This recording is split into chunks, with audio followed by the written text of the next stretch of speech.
Welcome to another installment of This Is Not Normal on the Political Drain podcast with Drill Sergeant Doug, aka Admin Doug, a U.S. Army veteran, teacher, musician, and family man from Jamaica, now fights for justice and democracy through commentary and humor.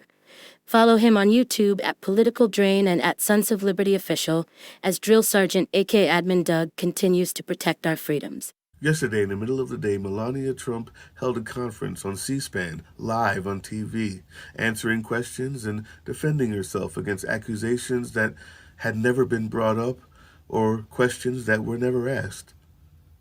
And as if that weren't enough, for the rest of the day, the entirety of the MAGA universe itself crumbled into a pile of obscurity, unfathomably for no other reason than to eat each other's faces.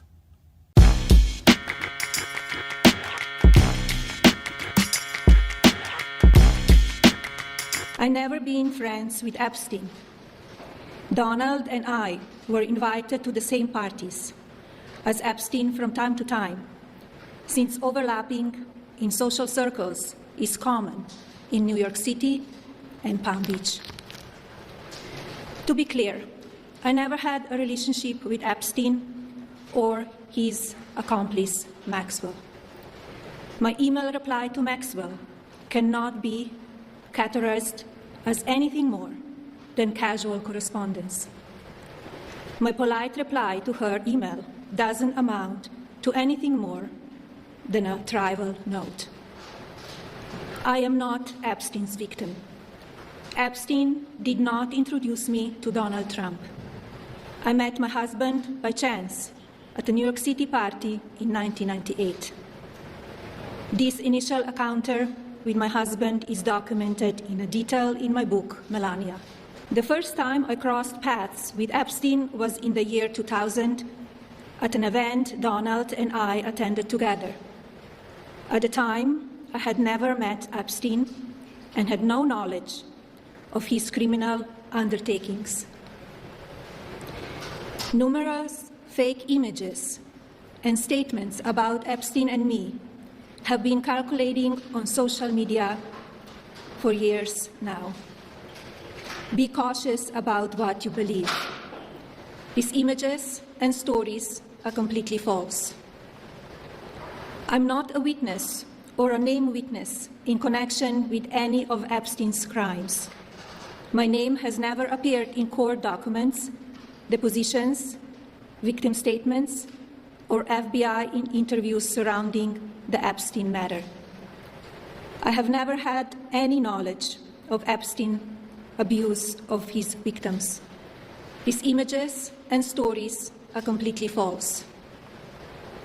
I'm not a witness or a named witness in connection with any of Epstein's crimes.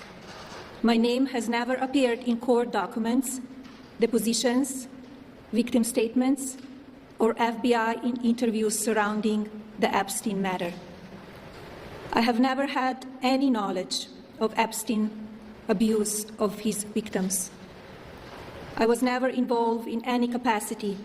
I was not a participant, was never on Epstein's plane, and never visited his private island. I have never been legally accused or convinced of a crime in connection with Epstein's sex trafficking, abuse of minors, and other repulsive behavior. The false smears about me from mean-spirited and politically motivated individuals and entities looking to cause damage to my good name, to gain financially and climb politically, must stop.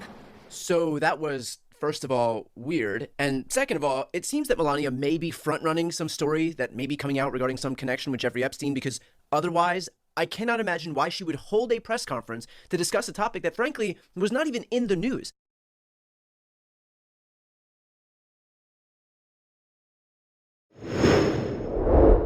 Sick of it. Can't he just behave like a normal human? I mean, honestly, like the president, 3D chess, shut up. Fucking shut up about that shit. You don't threaten to wipe out an entire civilization. We're talking about civilians just casually in a social media post.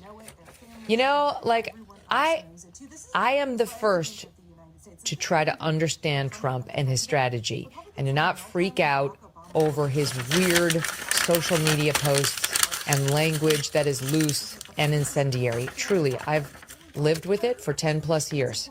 I learned it the hard way when I was on the receiving end. That it was good at all to try to negotiate with these people. Wait. What the fuck is that? Is that Laura Loomer? What is that? Why she look like Rocky from that movie? That's not okay. You can't do that. When did her face get wider than her shoulders? Why her face look like a flat iron? So she walked into the doctor's office with a picture of Dilbert and said, "I want this." Well, her lips can't move.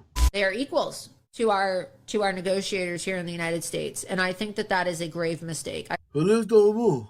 They don't move.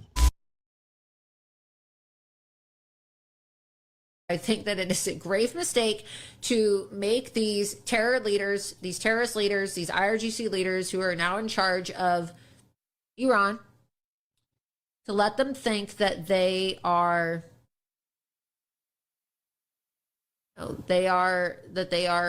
legitimate actors. I think that it's really dangerous for the long term of our own, not just our national security, but the survival of our country and the survival of Western civilization. I think it was a terrible decision today. Also, direct action means maybe you need to be throwing some dildos. I didn't say throwing, I'm sorry. Holding, playing. The dildo distribution people. Yeah. You haven't seen them? Go to closertotheedge.com. I'm going to put the link in there that shows you the whole thing that they're doing. It's amazing. But they're using these, and they've got thousands of them now because they realize that they're so effective at warding off these ICE agents at Whipple in Minneapolis. And now around the nation, they're giving these away to people. They're passing them out because that absurdity in the face of this toxic masculinity seems to be the one thing that gets these ICE agents to back off. It actually works. So I want to help them get those donations for the thousands that they've bought. Also, the thousands were donated to them as well. But for the ones that they bought, they need to get that money back, and they need to keep this going because it's working. If nothing else, just to piss off those ICE agents. Email me, politicaldrain@proton.me. politicaldrain.proton.me. You email me, say, I want to donate, and I will give you the instructions on how to do so, because the time to fight is now. Hey, yeah, you. Before you click away to watch someone unbox a tactical toothbrush, let's talk about something real. Political Drain isn't just another content mill. We're a digital front in a very real war. Not with bullets, but with ideas, with action, and with solidarity. We pair urgent news with critical education. And we build community around actual resistance, not the hashtag kind. The kind that moves. But here's the thing. None of this is free. It isn't. Behind every video is time, labor, research, and some weird guy asking if we're going to pay the hosting bill. And yeah, some of that money goes to things we can't necessarily say out loud. If you know, you know. Let's just say our special ops aren't Call of Duty LARPers. They're people making real moves to protect, uplift, and organize. You're not just funding a channel. You're funding a resistance network in a world where capital still calls the shots. Unfortunately, in a system built on artificial scarcity, even mutual aid has a price tag. And if we want to grow, if we want to win, we need your help. We need your help. So if you've got even a few bucks to spare, toss it our way. It's not for ads. It's not for merch drops, but for people making moves in the shadows so others can do it in the light. It's just us and you. So fund the mission, fund the fight, fund the future, because nobody's coming to save us. We save each other. That's how this works.